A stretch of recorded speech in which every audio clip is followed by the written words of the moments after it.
ഇപ്പോൾ ഡി ബിനോയ് ചേരുന്നു വിവരങ്ങളുമായി. ബിനോയ്, ടി പി രാമകൃഷ്ണൻ പറയുന്നത് കോൺഗ്രസ് ഇപ്പോഴും രാഹുൽ മാങ്കൂട്ടത്തിനെ സംരക്ഷിക്കുന്നു. ഈ MLA സ്ഥാനം രാജിവെക്കാൻ പാർട്ടി രാഹുൽ മാങ്കൂട്ടത്തിനോട് ആവശ്യപ്പെടണമെന്നുള്ളതാണ്. എന്നാൽ കോൺഗ്രസ് പാർട്ടി പുറത്താക്കിയതാണ്, അതുകൊണ്ട് തന്നെ ഉത്തരവാദിത്തമില്ല എന്ന് മുതിർന്ന നേതാവ് കെ മുരളീധരൻ അടക്കം പറയുന്നു. അങ്ങനെയെങ്കിൽ ഈ LDF convener T P Ramakrishnan പറയുന്നതിൽ എത്രത്തോളം സാധ്യതയുണ്ട്? അതിനെന്താണ് സാങ്കേതിക തടസ്സം? അല്ലെങ്കിൽ അങ്ങനെ പറയാൻ സാധിക്കുമോ? ഇതിൽ കോൺഗ്രസ് ഇപ്പോൾ പൂർണ്ണമായും രാഹുൽ മാങ്കൂട്ടത്തിനെ തള്ളിപ്പറഞ്ഞു കഴിഞ്ഞിരിക്കുന്നു എന്ന് തന്നെ നമുക്ക് പറയാൻ കഴിയും. കാരണം കോൺഗ്രസിൽ നിന്ന് പുറത്താക്കിയതോടെ തന്നെ പൂർണ്ണമായിട്ടും രാഹുൽ മാങ്കൂട്ടത്തിനെ തള്ളിപ്പറഞ്ഞു കഴിഞ്ഞിരിക്കുകയാണ്. അതുകൊണ്ട് തന്നെ കോൺഗ്രസ് ഒരു രാജി ഒരിക്കൽ പോലും ആവശ്യപ്പെടാനുള്ള സാധ്യത കുറവാണ്. അങ്ങനെ രാജി ആവശ്യപ്പെട്ട് രാജിവെപ്പിച്ചു കഴിഞ്ഞാൽ ഇപ്പോഴും കോൺഗ്രസുമായി എന്തെങ്കിലും ബന്ധം രാഹുൽ മാങ്കൂട്ടത്തിനുണ്ടെന്ന് ന്യായീകരിക്കപ്പെടാനുള്ള സാധ്യതയുണ്ട്. അതുകൊണ്ട് തന്നെ പൂർണ്ണമായും നമ്മൾ ബന്ധപ്പെട്ട ഒരു ഒട്ടുമിക്ക കോൺഗ്രസ് നേതാക്കന്മാരും പറയുന്നത് ഇപ്പോൾ കോൺഗ്രസ്സുകാരനല്ല, കോൺഗ്രസുമായിട്ടൊരു ബന്ധവുമില്ല, കോൺഗ്രസിൽ നിന്നും പൂർണ്ണമായും പുറത്താക്കപ്പെട്ട ഒരാളാണ് രാഹുൽ മാങ്കൂട്ടത്തിൽ. അത്തരത്തിൽ ഒരാൾ MLA സ്ഥാനത്ത് തുടരുന്നുണ്ടെങ്കിൽ അത് സ്വമേധയാ അയാൾ തന്നെയാണ് രാജിവെക്കേണ്ടത്. കോൺഗ്രസിന് ഇതുമായി ബന്ധപ്പെട്ട് ഒരു നടപടികളിലേക്കും കടക്കാനുള്ള അനുമതിയോ അല്ലെങ്കിൽ അധികാരമോ ഇല്ല.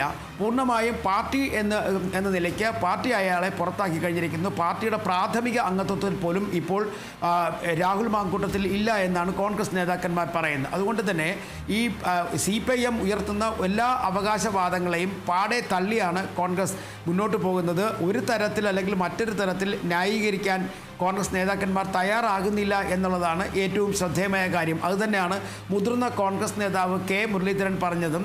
അതായത് രാജി ഉൾപ്പെടെയുള്ള കാര്യങ്ങൾ തീരുമാനിക്കേണ്ടത് രാഹുൽ മാങ്കൂട്ടത്തിലാണ്. അതിനപ്പുറത്തേക്ക് മറ്റൊരു കാര്യ തീരുമാനങ്ങൾ എടുക്കാൻ കോൺഗ്രസിനോ കോൺഗ്രസ് നേതാക്കന്മാർക്കോ അല്ലെങ്കിൽ കോൺഗ്രസ് പാർട്ടിയുടെ ഹൈക്കമാൻഡിനോ കഴിയുകയില്ല എന്ന് വ്യക്തമാക്കി കഴിഞ്ഞിരിക്കുന്നു. അതിൻ്റെ അർത്ഥം കോൺഗ്രസ് ഇപ്പോൾ രാഹുൽ മാങ്കൂട്ടത്തിനെ തള്ളിപ്പറഞ്ഞു കഴിഞ്ഞിരിക്കുന്നു എന്ന് വേണമെങ്കിൽ നമുക്ക് പറയാൻ കഴിയും. അത്തരത്തിൽ കാര്യങ്ങൾ എത്തിച്ചേർന്ന് കഴിഞ്ഞിരിക്കുകയാണ്. കാരണം ഇത് ഒരു പരമ്പരയായിട്ടുള്ള പീഡനങ്ങളാണ് പുറത്തേക്ക് വന്നുകൊണ്ടിരിക്കുന്നത്. ഇത്തരത്തിൽ നേരത്തെ തന്നെ രണ്ടാമത്തെ പീഡനം എത്തിയപ്പോഴേക്കും അത് KPCC അധ്യക്ഷനാണ് അതിൻ്റെ പരാതി കിട്ടുന്നത്. അത് നേരിട്ട് തന്നെ DGPക്ക് കൈമാറുകയും ചെയ്തു. എന്നാൽ ആ സമയത്തും DGPക്ക് ഈ പരാതി കൊടുത്തപ്പോഴും KPCC അധ്യക്ഷൻ ഉൾപ്പെടെയുള്ള ആളുകൾ ഒരു കാര്യം പറഞ്ഞിരുന്നത്, ഇത് ഒരു ഫാബ്രിക്കേറ്റഡ് അല്ലെങ്കിൽ ഇത് കൃത്രിമമായി ഉണ്ടാക്കിയ പരാതിയാണ് എന്നുള്ളത്, കെട്ടിച്ചമച്ച പരാതിയാണെന്നൊക്കെ അന്ന് പറഞ്ഞിരുന്നെങ്കിൽ ഇപ്പോൾ അത്തരത്തിൽ ഒരു കാര്യവും പറയാൻ തയ്യാറാകുന്നില്ല എന്നുള്ളതാണ്. ഒരു കാര്യം നമ്മൾ വ്യക്തമാക്കേണ്ടത്, രാഹുൽ നിലപാട് മാറ്റത്തിനെയും കൂടി ഇടതുപക്ഷം ചോദ്യം ചെയ്യാൻ ഒരുങ്ങുന്നു എന്ന് മനസ്സിലാക്കാം അല്ലേ? തീർച്ചയായിട്ടും അത് തന്നെ നമുക്ക് പറയാൻ കഴിയും. കാരണം ഈ 2024 കേസിന് ആസ്പദമായ സംഭവം നടക്കുന്നത്. അന്ന് രാഹുൽ മാങ്കൂട്ടത്തിൽ ഒരു MLAയോ അല്ലെങ്കിൽ ജനപ്രതിനിധിയോ ഒന്നുമല്ല. ആ സമയത്ത് അദ്ദേഹം പാർട്ടിക്കകത്ത് കത്തിക്കയറി നിൽക്കുന്ന സർക്കാരിനെതിരെയും മുഖ്യമന്ത്രിക്കെതിരെയും CPIMനെതിരെയും വലിയ തരത്തിൽ ചാനലുകളിൽ ചർച്ചകൾ പങ്കെടുത്തും അതുപോലെ തന്നെ വലിയ തരത്തിൽ പ്രതിഷേധ യോഗങ്ങൾ സംഘടിപ്പിച്ചുമൊക്കെ നിന്ന ഒരു നേതാവായിരുന്നു. ആ നേതാവിന് അപ്പുറത്തേക്ക് കോൺഗ്രസിന് വലിയ അഭിമതനായ അല്ലെങ്കിൽ താല്പര്യമുള്ള ഒരു യുവ നേതാവായിരുന്നു. പക്ഷേ അദ്ദേഹത്തിൻ്റെ പ്രവൃത്തികൾ അല്ലെങ്കിൽ അദ്ദേഹം ചെയ്ത കാര്യങ്ങളൊക്കെ തന്നെ എതിരായി എന്ന് കണ്ടതോടുകൂടി ആദ്യഘട്ടത്തിലൊക്കെ തന്നെ അല്ലെങ്കിൽ ഒന്നാമത്തെ പരാതി എത്തിയപ്പോൾ ചെറിയ തരത്തിൽ പോലും ഒരു കോൺഗ്രസിൻ്റെ ഭാഗത്ത് നിന്ന് ഒരു സംരക്ഷണം ഒരുക്കാൻ തയ്യാറായി എങ്കിൽ തന്നെയും ചില നേതാക്കന്മാരൊക്കെ സംസാരിച്ചെങ്കിൽ തന്നെയും അവിടെ നമ്മൾ മനസ്സിലാക്കേണ്ടത് പ്രതിപക്ഷ നേതാവ് എടുത്ത ചില നിലപാടുകൾ അത് കൃത്യമായിരുന്നു. ഇത്തരത്തിൽ പീഡന കേസുമായി ബന്ധപ്പെട്ട ഒരാളെപ്പോലും പാർട്ടിയിൽ ഉൾപ്പെടുത്തി മുന്നോട്ട് കൊണ്ടുപോകില്ല എന്ന് പറയുകയും സധൈര്യം അദ്ദേഹം എന്ന പാർലമെൻ്ററി അതായത് പാർട്ടിയിൽ നിന്നും പാർട്ടിയുടെ ഏറ്റവും വലിയ ഘടകമായ ഈ MLAമാരെ നിയമസഭയിൽ ഉൾപ്പെടുത്തുന്നതുമായി ബന്ധപ്പെട്ട കാര്യങ്ങളിൽ അന്തിമമായ തീരുമാനമെടുക്കേണ്ടത് അല്ലെങ്കിൽ അതിൻ്റെ ചുമതല VD സതീശനാണ്. കാരണം പ്രതിപക്ഷ നേതാവ് എന്ന നിലയ്ക്കെന്നും സഭാ നേതാവ് എന്ന നിലയ്ക്കും അദ്ദേഹത്തിനാണ്. അതുകൊണ്ട് തന്നെ അന്ന് തന്നെ അദ്ദേഹത്തെ തള്ളിപ്പറയുകയും സഭാ നടപടിക്രമങ്ങളിൽ നിന്ന് ഒഴിവാക്കിയതായി പ്രഖ്യാപിക്കുകയും മാത്രവുമല്ല ഒരു പ്രത്യേക ബ്ലോക്കായി തുടരുന്നതിന് വേണ്ടി നിർദ്ദേശങ്ങൾ നൽകുകയും ചെയ്തിരുന്നു. അന്ന് തന്നെ ഒരു നിലപാട് പ്രതിപക്ഷ നേതാവ് സ്വീകരിച്ചിരുന്നെങ്കിലും പല സമയങ്ങളിലും പ്രതിപക്ഷ നേതാവിനെ തള്ളിപ്പറഞ്ഞുകൊണ്ട് ചില നേതാക്കന്മാർ എത്തിയിരുന്നു. അതായത് പ്രതിപക്ഷ നേതാവിൻ്റെ നിലപാടിനെ ചില ആളുകളൊക്കെ ചോദ്യം ചെയ്തിരുന്നെങ്കിൽ തന്നെയും പിന്നീട് ഈ ചോദ്യം ചെയ്യൽ ആവശ്യമില്ലായിരുന്നു എന്ന് തന്നെ കോൺഗ്രസ് നേതാക്കന്മാർക്ക് മനസ്സിലാക്കിയിരുന്നു.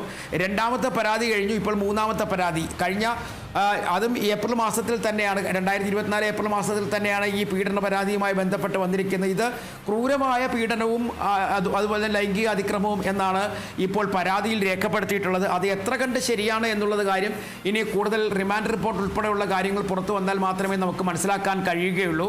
എന്തായാലും വലിയ തരത്തിലുള്ള ഒരു പീഡന പരമ്പര തന്നെ സാധാരണഗതിയിൽ ഈ അപസർപ്പ കഥകളിലും അതുപോലെ തന്നെ ഈ സിനിമകളിലുമൊക്കെ കാണുന്നത് പോലെ ഒരു രാഷ്ട്രീയ നേതാവിൻ്റെ തരത്തിലേക്ക് കാര്യങ്ങൾ അധപ്പതിച്ചിരിക്കുന്നു എന്നാണ് ഈ കോൺഗ്രസിലെ ആളുകൾ തന്നെ പറയുന്നത്. ഇതിൽ നമ്മൾ ഒരു കാര്യം മനസ്സിലാക്കേണ്ടത്, ഈ യൂത്ത് കോൺഗ്രസിൻ്റെ തലപ്പത്തെത്തിയിട്ടും യൂത്ത് കോൺഗ്രസിൻ്റെ നേതാവായിരുന്ന സമയത്തും MLA ആയിട്ടും ഒക്കെ തന്നെ ഇരുന്ന സമയത്ത് ഈ രാഹുൽ മാങ്കൂട്ടം എന്ന് പറയുന്ന യുവ നേതാവിന് പത്തനംതിട്ട DCC, അയാൾ പത്തനംതിട്ടക്കാരനാണ്, അടൂരുകാരനാണ് എങ്കിൽ പോലും പത്തനംതിട്ട DCCയുമായി ഒരു സൗഹൃദമോ ബന്ധമോ അല്ലെങ്കിൽ പത്തനംതിട്ട DCC സംഘടിപ്പിക്കുന്ന പരിപാടികളിൽ കാര്യമായി പങ്കെടുത്തോ രാഹുൽ മാങ്കൂട്ടത്തിനെ കണ്ടിട്ടില്ല. അത് തന്നെയാണ് രാഹുൽ മാങ്കൂട്ടത്തിനെതിരെ തൻ്റെ ജന്മനാടായ ജില്ലയിൽ നിന്ന് പോലും വലിയ തരത്തിൽ അന്ന് മുതൽ ഉയർന്നു വന്ന പരാതി.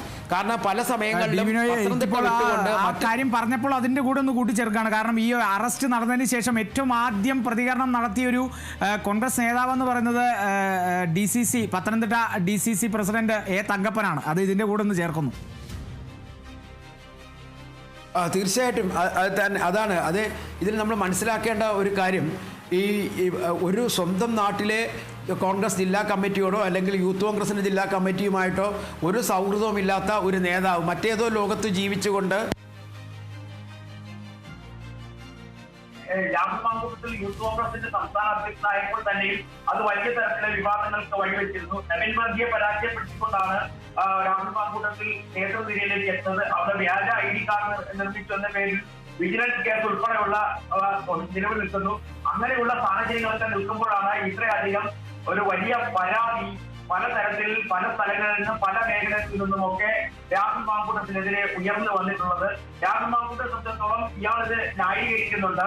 പലപ്പോഴും നമ്മൾ കണ്ടതാണ് ആദ്യ പരാതി, അതായത് ഈ രാഹുൽ മാങ്കൂട്ടത്തിനെതിരെ ആദ്യം പരാതിയായിട്ട് ഉയർന്നു വന്നത് ഒരു ചില മാധ്യമങ്ങളിലൂടെയാണ് പരാതി വന്നത്. അത് ആ പെൺകുട്ടിയുടെ വാട്സപ്പ് ചാറ്റുകളും പരാതികളും ഒക്കെ അങ്ങനെ വാർത്താ മാധ്യമങ്ങളുടെ പുറത്തു വന്നു. അത് വലിയ ഗൗരവമായിട്ട് ചർച്ച ചെയ്യപ്പെടുകയും എന്നാൽ അതുമായി ബന്ധപ്പെട്ട കേസുകളിലേക്ക് കടന്നില്ല എങ്കിൽ പോലും പക്ഷേ സ്വമേധയാ കേസെടുക്കാനുള്ള തീരുമാനം CPIM-ഉം ഒപ്പം തന്നെ സർക്കാരും ഒക്കെ എടുക്കുന്നു. അങ്ങനെ ആ കേസെടുത്ത് ഇതുമായി ബന്ധപ്പെട്ട ചർച്ചകളും ഒക്കെ നടത്തുകയും ചെയ്തു. പക്ഷെ ഇപ്പോൾ നമ്മൾ മനസ്സിലാക്കേണ്ടത് ആ കേസ് കഴിഞ്ഞ് 2 കേസ് കഴിഞ്ഞ് 3ാമത്തെ കേസ് എത്തുമ്പോഴേക്കും ഇതൊരു പരമ്പരയായിട്ടുള്ളത്. ഇത് മാത്രവുമല്ല, ഇയാൾ സ്ത്രീകളെ ഉപദ്രവിക്കുന്നു എന്നുള്ളതാണ് മറ്റ് ഏറ്റവും വലിയ പരാതിയായിട്ട് ഇപ്പോഴത്തെ പരാതിയിൽ പറയുന്നത്. അതായത് മാത്രമല്ല ബിനോയ്, ഇതിലെ കുറ്റങ്ങളെല്ലാം സമാനമാണ്. അതിജീവിതമാരോടുള്ള സമീപനം ഒരേപോലെയാണ്. വിവാഹ അഭ്യർത്ഥന, വിവാഹ വാഗ്ദാനം, പിന്നീട് അത് കഴിഞ്ഞ് ഈ ഗർഭഛിദ്രം എല്ലാം ഒരേപോലെയാണ്. ഈ ഒരു കേസിലേക്ക് വരുമ്പോൾ സാമ്പത്തിക ചൂഷണം കൂടി അധികം വരുന്നു എന്നുള്ള ഒരു ചെറിയൊരു വ്യത്യാസം മാത്രമേ ഉള്ളൂ. സമീപനങ്ങളെല്ലാം ഒരേപോലെയാണ്. ആശ്വാസം പകരലാണ് ഈ പാലക്കാട് MLA രാഹുൽ മാങ്കൂട്ടത്തിൻ്റെ ഒരു സ്ഥിരം ലൈൻ എന്നുള്ളതാണ് ആ പരാതികളിൽ നിന്ന് മനസ്സിലാക്കുന്നത്. എന്തായാലും ബിനോയാണ്. ബിനോയിലേക്ക് പെട്ടെന്ന് തന്നെ നമുക്ക് തിരിച്ചെത്താം. ഇപ്പോൾ ചോദ്യം ചെയ്യൽ ഇപ്പോഴും പുരോഗമിക്കുന്നു. ചോദ്യം ചെയ്യലിനോട് പൂർണ്ണമായും സഹകരിച്ചിട്ടില്ല രാഹുൽ മാങ്കൂട്ടത്തിൽ MLA എന്നുള്ള വിവരങ്ങൾ അതിപ്പോഴും അങ്ങനെ തന്നെ നിൽക്കുന്നു. ഫോൺ പാസ്വേഡ് അടക്കം ചോദിച്ചിട്ടും അത് കൊടുത്തിട്ടില്ല. നിരവധി തെളിവുകളാണ് രാഹുൽ മാങ്കൂട്ടത്തിൽ MLA കുടുക്കിയത് എന്നുള്ളത് സുനിശ്ചിതമാണ്. എന്തായാലും 12 മണിയോടെ പത്തനംതിട്ട കോടതിയിൽ രാഹുൽ മാങ്കൂട്ടത്തിനെ ഹാജരാക്കുമെന്നുള്ള പുതിയ വിവരമാണ് ലഭിക്കുന്നത്. അതിനു മുമ്പേ വൈദ്യപരിശോധന ഉണ്ടാവും. അപ്പോൾ വൈദ്യപരിശോധന ഉടൻ തന്നെ ഉണ്ടാകും. 12 മണിയോടെ തന്നെ പത്തനംതിട്ട കോടതിയിൽ രാഹുൽ മാങ്കൂട്ടത്തിൽ MLA 3ാം ബലാത്സംഗ പരാതിയിൽ അന്വേഷണ സംഘം ഹാജരാക്കും എന്നുള്ള വിവരങ്ങളാണ് നമുക്ക് പെട്ടെന്ന് ഈ വാർത്തയിൽ